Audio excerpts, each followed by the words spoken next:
Hola, nosotros somos estudiantes del Instituto Diocesano Barquisimeto de cuarto año, sección A, de la asignatura de Biología de la profesora María Alejandra Espinosa.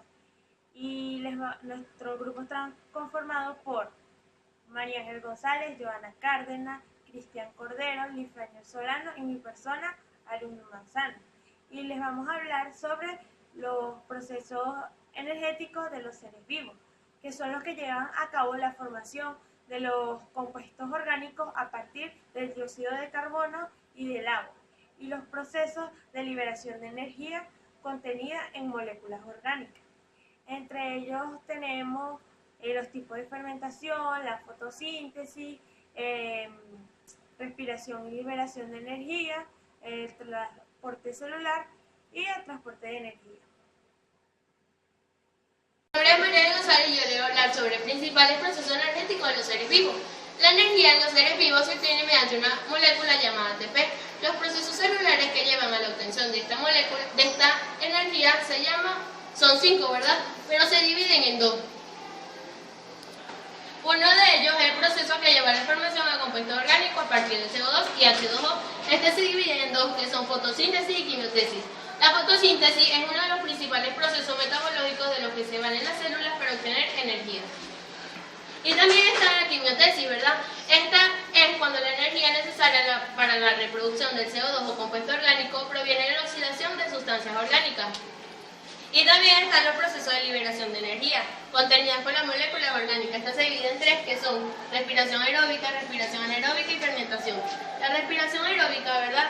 Este es cuando el sector final del hidrógeno producido por la oxidación de las moléculas orgánicas es el oxígeno.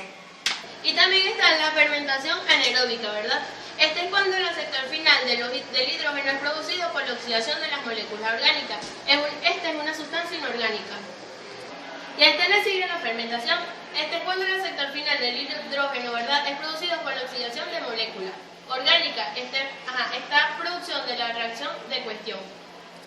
Ahora voy a hablarles sobre los tipos de fermentación. Estos son 3, que son fermentación láctica, fermentación alcohólica y fermentación acética. La fermentación láctica, ¿verdad? Este tipo de fermentación ocurre en los tejidos animales, en ciertas proteínas, hongos y bacterias, y su producto final es el ácido láctico. El ácido láctico puede ser un veneno celular.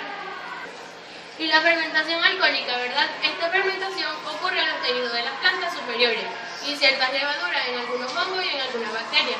En este tipo de fermentación, ¿verdad?, el azúcar es degradado a ácido pirúvico. Este tipo de fermentación lo utiliza mucho el hombre, ya en la producción de alcoholes, como por ejemplo podemos encontrar en los whisky, vinos, cervezas, entre otros. También está la fermentación acética, ¿verdad? Este tipo de fermentación interviene en las bacterias del género Acetobacter y consiste en la transformación del etanol en ácido acético. Esta reacción se produce en un proceso de oxidación. Interviene en la presencia del oxígeno. Así se puede obtener con esta fermentación el aceite del vinagre del vino. Voy a explicar este esquema sobre los procesos químicos de la fermentación. Aquí podemos observar glucosa, que contiene 2 ATP más 2 moléculas de ácido pirúvico, que también contiene 2 ATP. Este se divide en levadura y tejido. Levadura lo conforma el ácido láctico, que aquí podemos observar su nomenclatura, y tejidos que lo conforman el alcohol etílico, que aquí también está su nomenclatura. La fermentación como un proceso metabólico, ¿verdad? Es un proceso que ocurre cuando la glucosa desdobla por la vía enzimática en compuesto simple, sin intervención de oxígeno molecular. Yo soy Arumi Manzano y les voy a hablar sobre la fotosíntesis.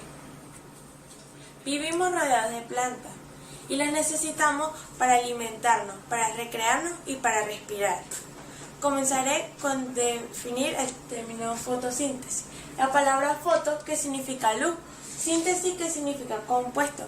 En biología y en química, la palabra síntesis se usa para describir los procesos mediante el cual se obtienen moléculas complejas a partir de moléculas simples.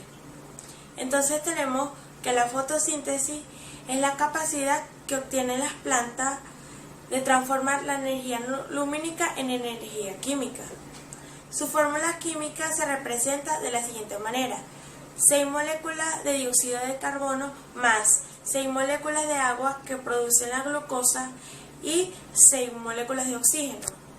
Este proceso hace que la materia inorgánica, como el dióxido de carbono, se combinen y formen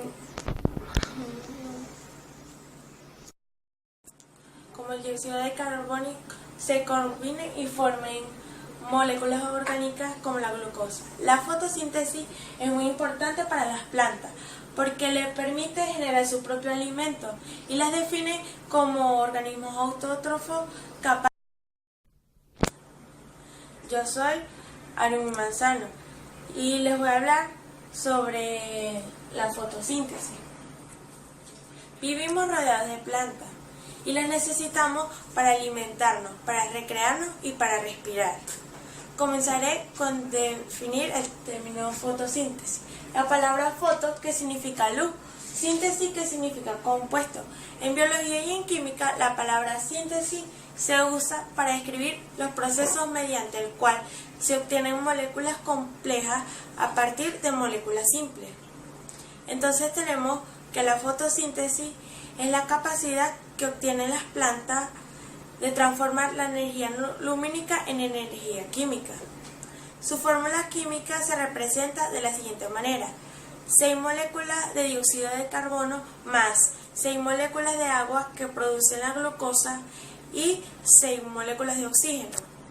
Este proceso hace que la materia inorgánica, como el dióxido de carbono, se combinen y formen